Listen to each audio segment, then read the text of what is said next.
surrounded by several major oil executives in the White House East Room today. President Trump declared that he will personally decide which companies will be allowed to enter and rebuild Venezuela's energy infrastructure. The same oil executives, though, left the White House without making real firm commitments when it comes to a Trump-backed oil deal in Venezuela.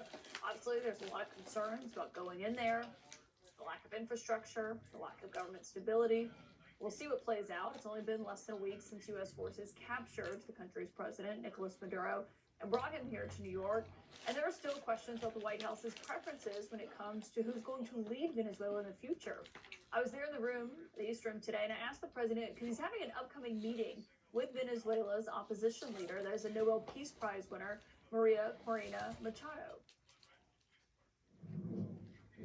On Venezuela and your meeting with Machado next week, if she gives you her Nobel Peace Prize, will that change your view about her running that country? Well, I have to speak to her. I mean, I'm going to have to speak to her. She might be involved in some aspect of it. I will have to speak to her. I think it's very nice that she wants to come in, and that's what I understand the reason is, because Norway is very embarrassed by what took place. I can't think of anybody in history that should get the Nobel Prize more than me, and I don't want to be bragging, but nobody else settled wars. Obama got the Nobel Prize. He had no idea why. He still has no idea. He walks around and he says, I got the Nobel Prize. Why did he get a Nobel Prize? So in theory, you should get the Nobel Prize for every war you stopped. Every one of them was major. But I don't care about that. What I care about is saving lives. I've saved tens of millions of lives. You know, the Prime Minister of Pakistan came here, and he made a very public statement. He said that President Trump saved minimum 10 million lives having to do with Pakistan and India, and that was going to be raging. So, you know, but I'm honored that she's coming here. I look forward to meeting her, yes. I'm joined by my top political sources tonight, Jamal Simmons and Jonah Goldberg. And Jonah, I wonder what you made of that answer, because, you know, basically I asked the question because after Maduro had been captured, there was a question to the president last Saturday about Machado, someone that the president had been speaking with, had a relationship with. People thought maybe she is going to be the next leader. And he said she didn't have the respect or support to do so. And now she's coming to the White House next week and has said, in essence, that she is willing to give him her Peace Prize.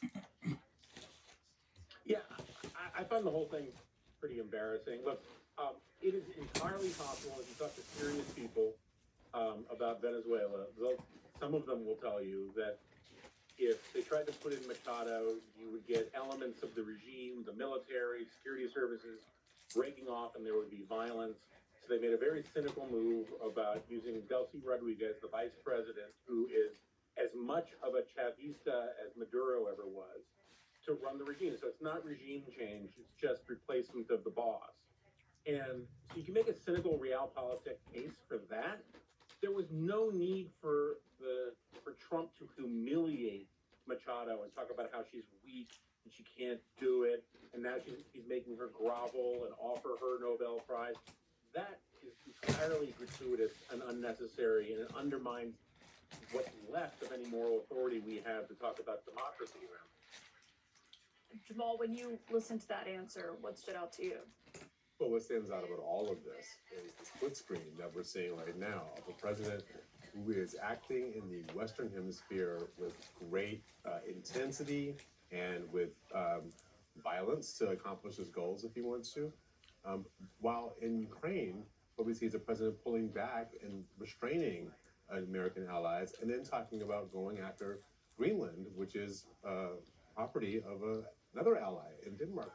So the fact that we have a president who will use his power when he thinks it's up to something that is what he wants, but won't use it when it goes to the alliances that have kept America safe for the last 80 years, is something that really is concerning. Yeah, well, and, you know, obviously, Jonah, the whole reason they were there today, all these major oil CEOs, was so the White House could get them to commit to that. The instability is a big part of it in terms of, you know, their real hesitancy about going into Venezuela, investing tens of billions of dollars into something that they don't know is a sure thing at this point.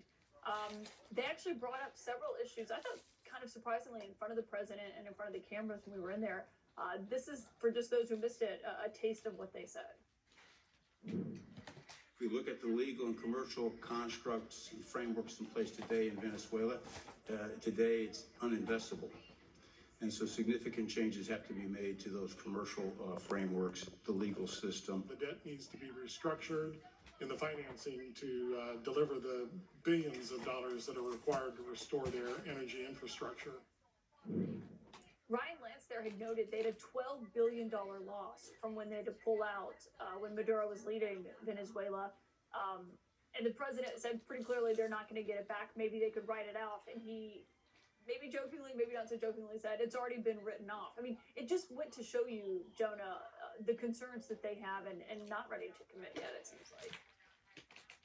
Yeah, I mean, so what the tie-in from the first part of this about the Nobel Prize and the stuff that Jamal was talking about is that at the end of the day, Donald Trump does foreign and domestic policy based upon his own sort of self-aggrandizement. What makes him look good? What makes him be able to say, I was right all along?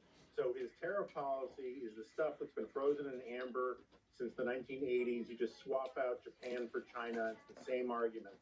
Similarly, with this take the oil thing, he was saying that about Iraq for a very long time. He always thought it was the most brilliant thing, you could say. And the problem is that whatever logic, as cynical or imperialistic as there might have been, whatever logic it might have made 20 years ago to take oil from another country, however that you're supposed to do that, we've had this energy revolution in this country with fracking. We went from a net world's largest importer to exporter. And one of the things you hear from people in the oil industry is he's screwing the domestic American oil industry with his desire to sort of flood the market with cheaper oil when the price of oil is already so low thanks to how efficient we are.